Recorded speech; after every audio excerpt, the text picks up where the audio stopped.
եղբորս զոհվելու լուրը մենք իմացանք արդեն երբ Ստեփանակերտում էինք։ Մեր գյուղի տղաները հերթով հետ էին գալիս, բայց լուր չունեինք եղբորիցս եւ հորեղբորիցս։ Հետո արդեն իմացանք, որ եղբայրս վիրավորվել էր գյուղի դիրքերում, հորեղբայրս փորձում էր նրան դուրս բերել, առանց իմանալու, որ դեպի Ստեփանակերտ տանող ճանապարհը արդեն թուրքերի վերահսկողության տակ է։ Ճանապարհին մեքենայի վրա հարձակվում են, կրակում են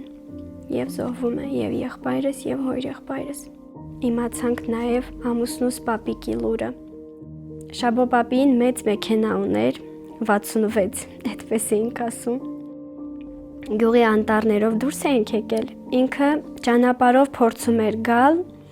ու չհասած Խաչմաչ գյուղ այդտեղով կարճ ճանապարհ կա, որ դեպի անտառներ բարձրանա ու մարդկանց դիմավորի։ Ճանապարհի մնացած մասը գոնե թե ոտքով չգնանք։ Ինքն էլ այդ ժամանակ չգիտեր, որ այդ ճանապարհը արդեն թուրքերի վերահսկողության տակ է։ Իր մեքենան է այդտեղ ընկնում թուրքերի հրետակոծության տակ ու պապիկը զոհվում է։